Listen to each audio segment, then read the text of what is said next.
बिस्मिल्लाहिर्रहमानिर्रहीम। अस्सलाम वालेकुम वरहमतुल्लाहि वबरकातुहू। रात को सोने से पहले ज़िंदगी में सिर्फ एक बार ये तस्बीह कर लो। मेरी गारंटी है कि सुबह उठते ही सारा दिन आपको गैब से ढेरों पैसे मिलते रहेंगे और हर कोई आपका अदब करेगा और कि आप खुद भी हैरान रह जाओगे।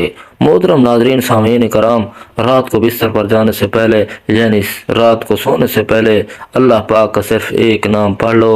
फिर अगले दिन देखोगे सारा दिन आपको गैब से पैसे मिलते रहेंगे और फिर दिन भर पूरी मखलूक आपके साथ अदब से पेश आएगी इंशाअल्लाह। मगर मेरे इस वजीफे पर यकीन सिर्फ वही लोग करेंगे जो कि खुद ही इसको पढ़ लेंगे और इस वजीफे को करेंगे। इंशाअल्लाह आपको बेपनाह माल और दौलत मिलेगी और आपके तमाम मसाइल देखते देखते हल हो जाएंगे, क्योंकि अल्लाह पाक की ज़ात बहुत नवाजने वाली है। अल्लाह पाक की ज़ात बहुत रहीम है, वही रहमान है। दुनिया में भी हम पर रहमत करती है और इंशाअल्लाह आखिरत में भी हम पर रहमत करेगी। एक हदीस पाक में मफ़हूम है, हज़रत अब्दुल्ला बिन अब्बास रज़ी अल्लाह ताला अन्हो से रिवायत है कि आप सल्लल्लाहु अलैहि वसल्लम ने फरमाया, अल्लाह ताला ने फरिश्तों को नेकियां और बुराइयां लिखने का हुक्म दिया। इसी तरह के जो शख्स भी नेकी का इरादा करता है मगर किसी वजह से इस पर अमल न कर सके तो फिर भी अल्लाह ताला उसे पूरी नेकी शुमार कर लेता है। जो शख्स इस नेकी के इरादे पर भी अमल कर दे तो उसके हिसाब में ये नेकी के बदले 10 नेकियां लिखी जाती हैं, बल्कि बाज़ औक़ात तो 700 नेकियां लिखी जाती हैं, जबकि बाज़ मरतबा उससे भी ज़्यादा लिखी जाती हैं। लेकिन इसके बरक्स जो शख्स बुराई का सिर्फ इरादा करे मगर किसी मजबूरी की वजह से उस बुराई को अमल में ना आ सके, लेकिन अल्लाह के खौफ से या किसी और वजह से, अल्लाह ताला के यहाँ उसके हिसाब में गुनाह नहीं जाएगा। और जो शख्स बुराई का इरादा करके फिर उस अमल भी ले आए तो सिर्फ एक बुराई के नाम अमाल में लिखी जाएगी। अल्लाह ताला अपने बंदों पर बहुत मेहरबान है, वो अपने बंदों की खताएं मुआफ़ करना चाहता है, उसी लिए नेक कामों पर ज़्यादा से ज़्यादा अजर सवाब मिलता है और जबकि छोटे छोटे गुनाहों पर दरगुजर भी कर देता है। अल्लाह ताला अपने बंदों पर बेहद मेहरबान है, वही गफूर रहीम ज़ात है। बस उसकी रहमत का दरवाज़ा खटखटाने की देर है, फिर उसकी रहमत बरसना शुरू हो जाती है। आप इस अमल को कर सकते हैं इंशाअल्लाह। अल्लाह पाक के फजल व करम से आप पर खसूसी रहमत व शफ़क़त होगी और आपके भी बेपनाह दौलत से नवाजेंगे।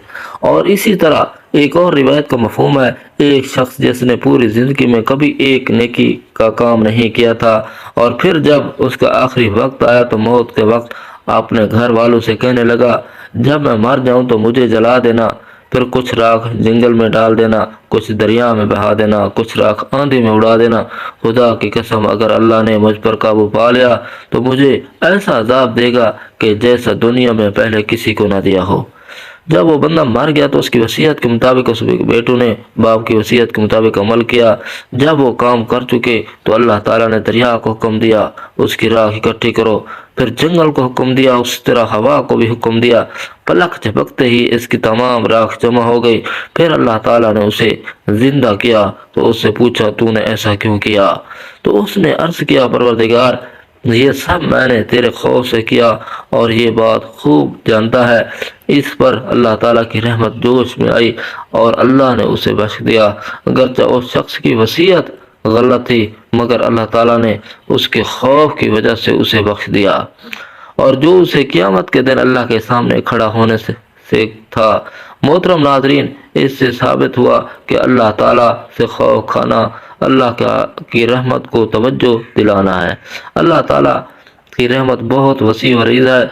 आप जो भी मांगते हो अल्लाह ताला अता करता है। बस आप इस अमल को अच्छी तरह कीजिए, इंशाअल्लाह आपको भी बेपनाह दौलत, इज़्ज़त और शोहरत मिलेगी। आप मज़ीद वक्त कैसे अमल करें इसका तरीक़ाकार जान लीजिए, कुछ एहतियात भी जान लीजिए कि आपने इस अमल को सिर्फ रात के वक्त करना है, सोने से पहले इस अमल को कर लेना है। ईशा की नमाज पढ़कर इस अमल को कर लें, फिर जैसे ही सुबह आपकी आँख खुलेगी तो सारा दिन गैब से मदद और नुसरत मिलती रहेगी। और ये अमल बेशक आप बैठे हैं तब भी कर लें, आप लेट गए हैं तब भी कर लें, बस इशा की नमाज के बाद सोने से पहले इस अमल को कर लें। जैसे ही आपकी आँख खुलेगी سارا دن دولت عزت ملتی رہے گی۔ یہ عمل بہت ہی اچھا اور عمدہ عمل ہے۔ آپ نے اپنی جگہ سے نہیں اٹھنا، اسی جگہ پر بیٹھے بیٹھے آپ نے اس عمل کو کر لینا ہے۔ صرف آپ کے 8 سے 10 منٹ ہی لگیں گے۔ اس پورے عمل کے دوران احتیاط صرف یہ ہے کہ آپ نے بولنا نہیں، بس خاموشی کے ساتھ اس عمل کو کرنا ہے، پوری توجہ کے ساتھ کرنا ہے، کامل یقین کے ساتھ کرنا ہے۔ کوئی مرد، عورت، بچہ یا بوڑھا، غرض کوئی بھی اس عمل کو کر سکتا ہے، اس میں کوئی پابندی نہیں ہے۔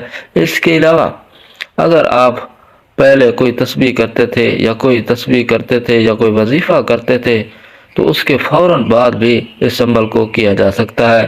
اس میں کوئی کسی قسم کی پابندی نہیں ہے، وہم میں نہیں پڑنا۔ ایک وظیفے کے بعد دوسرا وظیفہ کرنے سے شاید کوئی نقصان تو نہیں ہوتا، کچھ بھی نہیں ہوتا میرے دوستو، بلکہ آپ کو فائدہ ہی فائدہ ہوتا ہے، کامیابیاں ہی کامیابیاں ملتی ہیں۔ اس کے بعد آپ وظیفہ شروع کریں گے تو سب سے پہلے پڑھیں گے اعوذ باللہ من الشیطان الرجیم بسم اللہ الرحمن الرحیم۔ پڑھنے کے بعد 11 مرتبہ آپ نے اس کو پڑھنا ہے۔ نماز پڑھ کر وہی بیٹھے ہیں یا لیٹے ہیں، جیسے بھی آپ کر رہے ہیں، بس آپ نے صرف 11 بار پڑھنا ہے اعوذ باللہ من الشیطان الرجیم بسم اللہ الرحمن الرحیم۔ یہ دونوں ایک ہی بار شمار ہوگا۔ پھر آپ درود پاک پڑھیں گے۔ درود پاک بھی آپ نے صرف 11 بار پڑھنا ہے۔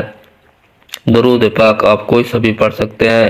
آپ نے نبی کریم صلی اللہ علیہ وسلم کی ذات اقدس پر درود ابراہیمی پڑھنا ہے۔ اللہم صلی علی محمد وعلی آل محمد کما صلیت علی ابراہیم وعلی آل ابراہیم انک حمید مجید۔ اللہم بارک علی محمد وعلی آل محمد کما بارکت علی ابراہیم وعلی آل ابراہیم انک حمید مجید۔ اگر میرے بھائی کسی بہن بھائی کو یہ درود ابراہیمی نہیں آتا تو وہ کوئی سا بھی درود پاک پڑھ سکتا ہے، یا صرف اتنا بھی کہہ سکتا ہے صلی اللہ علیہ وآلہ وسلم۔ پھر یہ وظیفہ پڑھنے کا طریقہ جان لیجئے۔ اگر آپ کے آس پاس تسبیح ہے تو آپ اسے اٹھا کر اس کے اوپر بھی شمار کر سکتے ہیں۔ اگر تسبیح نہیں ہے تو آپ ہاتھ کی انگلیوں کے اوپر بھی شمار کر سکتے ہیں، اس میں کوئی پابندی نہیں ہے۔ بس آپ نے تعداد پوری کرنی ہے۔ پھر آپ نے پڑھنا ہے بسم اللہ الرحمن الرحیم یا ربنا، بسم اللہ الرحمن الرحیم یا ربنا، یہ ایک ہی بار شمار کرنا ہے۔ بسم اللہ الرحمن الرحیم یا ربنا آپ نے یہ 80 بار پڑھنا ہے، یعنی 80 بار بسم اللہ الرحمن الرحیم یا ربنا۔ میں آپ کو اچھی طرح سمجھا رہا ہوں تاکہ آپ کے ذہن میں کوئی وہم شک نہ رہے۔ انشاءاللہ اس عمل کی برکت سے اللہ پاک آپ کے اوپر خصوصی رحمت و شفقت والا معاملہ کریں گے اور آپ کو بے پناہ دولت سے نوازیں گے۔ انشاءاللہ جو بھی آپ کے مسائل ہوں گے دولت کے، وہ دیکھتے ہی دیکھتے حل ہو جائیں گے۔ بھلے آپ دن بھر پریشان رہتے ہو اور جو بھی آپ کی مشکلات ہیں انشاءاللہ اللہ پاک کے حکم سے وہ جلد ہی دور ہو جائیں گی۔ اس کے بعد آپ نے پڑھنا ہے اللہ اکبر، صرف 21 بار آپ نے پڑھنا ہے۔ ویسے تو ہر انسان کو چاہیے کہ وہ ہر وقت اللہ پاک کا ذکر کرتا رہے، مختلف تسبیحات کرتا رہے، لیکن اس عمل کا حصہ ہے 21 بار آپ نے اللہ اکبر کی تسبیح لازمی کرنی ہے۔ اس کے بعد آپ پھر درود پاک پڑھیں گے۔ درود پاک یہ ہے اللہم صلی علی محمد وعلی آل محمد کما صلیت علی ابراہیم وعلی آل ابراہیم انک حمید مجید۔ اللہم بارک علی محمد وعلی آل محمد کما بارکت علی ابراہیم وعلی آل ابراہیم انک حمید مجید۔ آخر میں بھی آپ نے یہ درود پاک 11 ہی بار پڑھنا ہے، اور اگر کسی میرے بہن بھائی کو یہ درود پاک نہیں آتا تو وہ کوئی سا بھی درود پاک پڑھ سکتا ہے، یا پھر اتنا بھی کہہ سکتا ہے صلی اللہ علیہ وآلہ وسلم۔ اس کے بعد آپ نے دعا بھی خوب دل لگا کر مانگنی ہے۔ دعا کا طریقہ یہ ہے کہ آپ نے دعا میں یہ کہنا ہے کہ اے اللہ مجھے اپنے غیبی خزانوں سے رزق عطا کر، اے اللہ مجھے غیبی خزانوں سے دولت عطا کر۔ آپ نے اچھی طرح دعا مانگنی ہے، انشاءاللہ اللہ پاک آپ کے اوپر رحمتیں اور برکتیں نازل کریں گے۔